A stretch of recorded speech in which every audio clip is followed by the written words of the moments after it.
I was illusion of this guy. Listen, Chris. The reality is, while you were sipping food for a straw, I was back in the gym after the fight, ready for September 20th. Why was you not ready? We was locked in September 20th. So if you want to talk about a little tour, I was training meanwhile.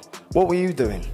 Well, let's hear from... You know, this was the first time in my life that I've ever seen a fighter lose and then go on some type of victory tour, this guy. No, there was this guy was going to events. There was no victory tour. He was doing interviews. We were buying cars. Chris, no, that was your card that you gave me. Box, and we're going to have the strategy. All of that stuff is going to go out of the window as soon as that first little right hand connects on his... Chris Eubank Jr. and Conor Benn are officially set to run it back, and their recent press conference just cranked the hype into overdrive. The tension was electric as both fighters traded sharp words, refusing to back down. With unfinished business between them, this rematch isn't just a fight, it's personal, and the countdown has truly begun. When I thought I had him hurt, you know, I was just too greedy in there, looking for the headshots. Game plan went out the window as soon as I hit him in the third round. It was a matter of, it felt like I was always one punch away from closing the show. Chris started things off by pointing out how people's view of him has changed since that night. He said he used to be seen as the villain, the one everyone wanted to lose, but now he feels like the public has warmed up to him. He spoke about how fans greet him differently now, and he leaned on that to show he's not just chasing respect, he believes he's earned it. For my entire life as a professional fighter, I have been the villain and the bad guy. 14 years and 38 fights of people loving to hate me. But, you know, I don't want to get ahead of myself, but from what I'm seeing online nowadays and the interactions I'm having with, you know, people all over the world in the streets, I don't know if I'm that guy anymore. It's not just boxing fans that are approaching me now. It's little girls, elderly folk, housewives, people that really have nothing to do with boxing. And they are all, you know, they're all greeting me. They're all wishing me the best of luck. It's humbling. Then things turned sharper after that. Chris accused the other side of being sneaky and ruthless. He hinted that games were being played in the background, stuff like underhanded contract moves and disruptions leading into the fight. He didn't list out every detail right there, but the way he spoke made it clear he thought there was more going on than people realized. These men are not men of the people. They are pretending. They're pretending to be the good guys. Wolves in sheep's clothing, if you will. They will do anything they can. They will screw over anybody they can. They will cut any corners. They will break any rules they can to try and get ahead. Ruthless, immoral, and without restraint. These men are. They did everything they could to try and destroy me in this last fight. Contract breaches, fines, rehydration clauses, sabotage weigh-in, biased commentary and refereeing. Oh my God. The list goes on, it's endless. Even on fight night, they blocked my team from coming to the stadium for 30 minutes. And then when I arrive, they have security walking in front of my car, trying to slow me down and stall me as much as possible to make me late. I've never heard so much waffle it's okay. in all my life. You're gonna hear a lot more. No. Chris also described what happened after the fight, and this was one of his strongest points. He said he ended up in a bad way medically, and that even the ambulance was delayed in reaching him. He framed it as something that shouldn't have happened, almost like he was being targeted beyond the ring. He left it hanging for people to wonder how deep those issues went. Now, who won't open the gates? Now, if this was a serious injury that I had sustained, that 20 minutes of being Chris, I want to know who wouldn't open the gates. It's important. That 20 minutes... You can't answer that, can you? Could have been the difference between life and death. You talk shit, you do. And while this was all happening, Conor Benn and Eddie Hearn are in here talking to the media, lying about how I had a broken jaw, and that was the reason why I was going to hospital. Bullshit artists of the highest degree. Chris, can we get one thing clear? Can you Absolute you just confirm that you are accusing us? I am Matchroom? Yes. Okay, say it. You guys Say blocked it. me from Say getting it. out. Say it. You know, because Matchroom. Who else Okay. would it have been? Go on, say it. Why was Say I? it. Why was I in an ambulance for Say 20 minutes? that Matchroom Why was stops I you from going to the hospital. Why was I what? So you can try and sue me with your little lawyer? Not at all. yeah? Don't worry about that. I Okay. think you're talking Stop about the wrong guy. interrupting me. You're not even Say supposed it. to be up here. Say it. These are the levels. When the talk shifted to money and fines, Chris went after the boxing system itself. He questioned where the money from penalties and rulings actually ends up, saying the way it's handled doesn't seem right. He positioned himself as someone standing up against shady practices and suggested his rivals were hiding behind the same broken system. The board, the British Boxing Board of Control, they opened several investigations into some of the things I did in the lead up to the fight. No investigations, by the way, into why my ambulance was stopped from leaving the stadium for 20 minutes, but I guess trying to find out why I was talking about being in a sauna before the fight is much more important. Anyway, the board have graciously awarded me with a multitude of fines over the last 6 months. And my question is, where is this money going? Conor came in with a different tone. He admitted losing the first fight was tough, but he said it taught him valuable lessons. He spoke about learning more discipline and focus, and that he's working on keeping his emotions under control. He wanted to make it clear that the next time around, he won't be reckless. He'll be sharper and smarter. Yeah, listen, I mean, it's always hard processing a loss. Nobody prepares to lose. You know, as fighters, we want to do our best, but ultimately we want to get the victory at all costs. You know, it's taught me a lot. It's taught me a lot about myself. I want to go back to the drawing board and work and learn, gain experience, and experience was gained. So no doubt, November 15th, you get a better version. But Conor didn't just keep it humble. He fired back at Chris by saying that while Chris has been enjoying the spotlight, doing media and PR appearances, he himself has been back in the gym putting in real work. It was a way of calling Chris out for being more about image than preparation. Give me that car. You flew over to America, you're taking pictures of people. Oh, I'm so grateful for the love and the support blessed. fans are I'm showing blessed. me. You're going on like you won. You do understand you lost, right? You want me to finish? He had all 10 toenails. You do understand you lost, right?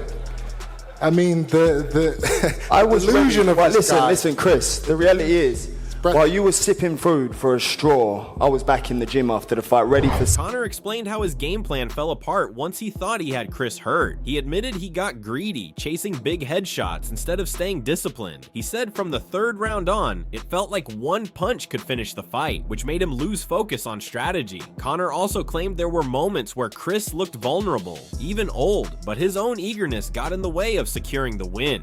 How do you beat Chris Eubank Jr.? Less greed. You know, when I had him hurt in there, I mean, he's going to say I didn't have him hurt. When I thought I had him hurt, you know, I was just too greedy in there, looking for the headshots. Game plan went out the window as soon as I hit him in the third round. It was a matter of, it felt like I was always one punch away from closing the show. And I was looking for that one punch. You know, and yeah, he looked vulnerable in there. He looked vulnerable. So at some stages he looked old, and you know, I was too busy going in there trying to hurt him over getting the wins. Conor's take about Chris looking old and vulnerable didn't sit well. Chris laughed it off, saying the idea that he was ever hurt in the fight was pure delusion. He told everyone to re-watch the footage, insisting there wasn't a moment when he was in serious trouble. For Chris, the talk about being wobbled multiple times was just Conor trying to rewrite history. What makes you laugh, Chris, when you hear that? Old and vulnerable, and this old man's talking about he wobbled me 4 or 5 times. You just got to watch it. You just got to watch the On my fight. feet.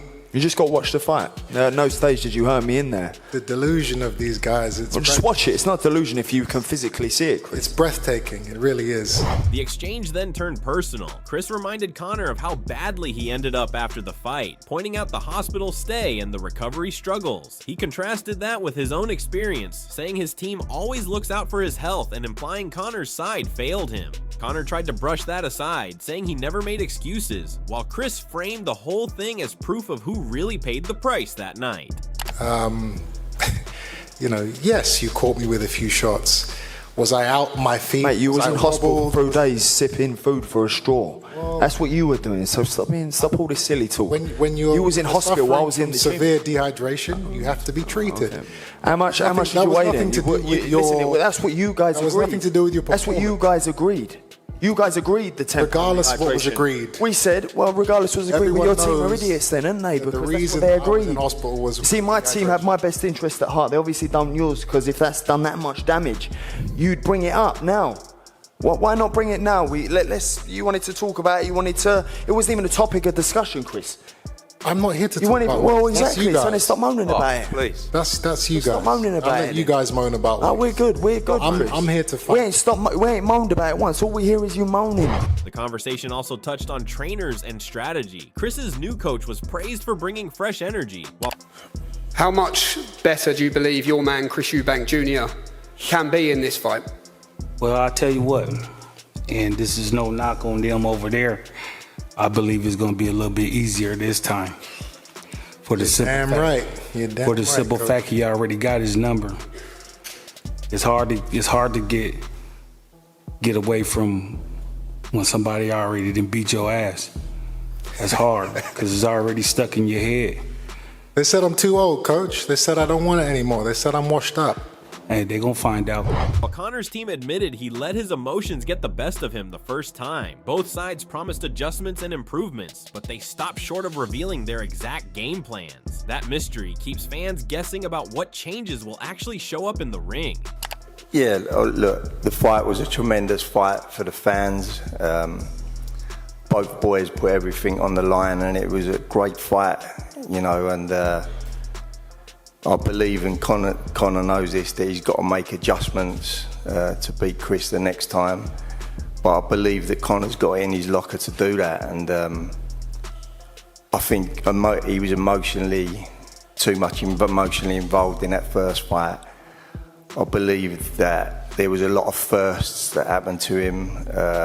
Obviously, first fight up at middleweight. As we know, he's a welterweight, and it was his first fight at middleweight. First time topping the bill in a big stadium, and obviously his first loss, so he's got to overcome that, and he's got to make these adjustments, but I believe that he will do that. Things closed with each man giving a prediction for the rematch. Conor promised he wouldn't fight recklessly this time, that he would stay disciplined and apply the lessons he had learned. Chris, on the other hand, called himself the Master and painted Conor as the bull who would eventually charge into his trap. He warned that all of Conor's talk about boxing smart would vanish as soon as he landed clean, and promised the rematch would be another showcase of his control in the ring. I ain't gonna go in there and try and render him unconscious as much as I'd love to. I'm gonna go in there and do the best I can with what I can and be disciplined in there. For me, that's experience gained, and really use that experience and the lessons learned from the first fight. And for you, Chris, final sentence, what happens in the rematch? How do you do it? Again, the parliamentary will be the procedure. The master. Up, Chris, didn't you? The master will be the matador. This man will be the bull. Thank you for I'll your be TED holding talk, my Chris. flag This up. has been a pleasure. He will be running around that ring, sting trying to employ all the new techniques, and I don't want to go out there and wear my heart on my sleeve and wing my punches, so I'm going to box and we're going to have this strategy. All of that stuff is going to go out of the window as soon as that first little right hand connects on his chin. And after that, we're going to have fun in there, baby, like I always do. The procedure will be parliamentary. You guys will... After the conference, UFC gave out strong reactions to the conference. The Wade concept talked about Conor's mindset. He said Conor looked like he'd learned from the loss and sounded much calmer in how he spoke at the press conference. Wade believes the first fight taught him about composure and discipline, and that if Conor can bring that growth into the ring, the rematch will be completely different. He described this as a chance for Conor to prove how much he has matured since the last time. There is no doubt about it that Conor Benn has a lot more to learn. By the way, I just realized he's got a face tattoo. He did not have that the last time I saw him. Here's the thing. I like Conor Benn. And I know that's not going to win me any fans in this back and forth because I also like Chris Eubank Jr., but I got to interview Conor Benn almost, I think it was the weekend after or the week of the next fight week in New York. He came out to the Ryan Garcia-Rolly Romero fight, and I got to tell you guys, he looked like he was handling the loss well. I know that, it's tough. You never know what's going on internally with people.